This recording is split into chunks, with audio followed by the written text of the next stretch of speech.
I'm Helen Cammock, and right now I'm in Brighton in the UK.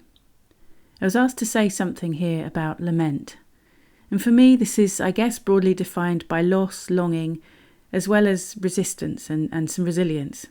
For me there is strength in both surviving sadness and loss, but also the strength gleaned from recognising, understanding and accepting lament in one's life.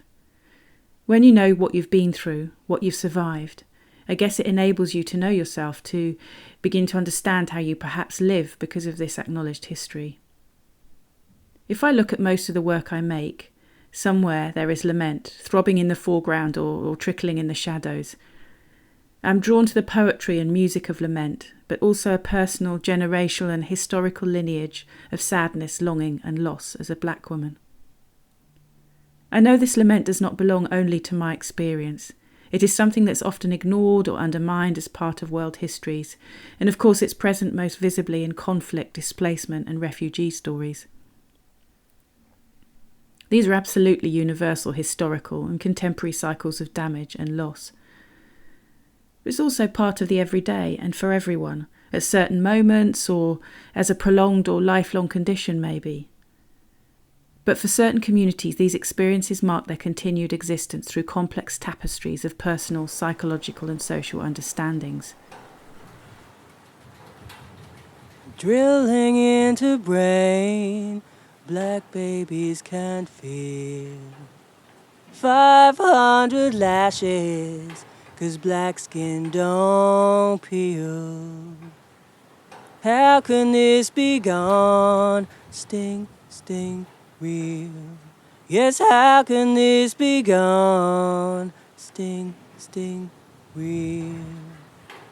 And I guess I'm interested in exposing this, unpicking this, asking people to witness this. The cycles and manifestations of it are part of continued unseeing of particular experiences, and I think this is very damaging for a collective psyche generally, but affects certain communities more deeply and widely than others. And so my prints, I Can Hear Your Lament and Crying Is Never Enough are both an acknowledgement and a provocation, bearing witness to something we perhaps can't see but know exists because lament is constant. Yeah, it never leaves the world.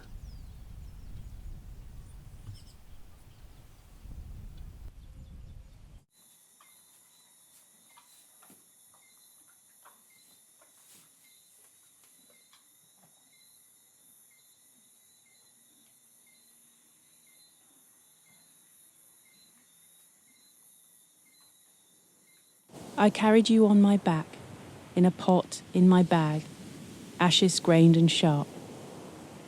I remembered those looks, blood on brain, pumping, staccato on skin. It had been a long and painful road. What do we mean? What do we really mean? How can we unpick what is so deep, so pungent and so present? How can we change this feeling of whose lives really feel like they matter? When it comes to it, people can't help but perform as the absorption and filtration system, coral decaying yet feeding its imagined, sustained, sustainable ecosystem. But the coral decay increases and the colours fade. We continue to believe what we absorb. These beliefs fuel what we feel, and we are lost in clouds of upturned water swirling sand. Sculptures in sand won't bring them back. Underwater statues won't bring them back. Discovering the rablands won't bring them back, won't bring them forward, forefront, foremost.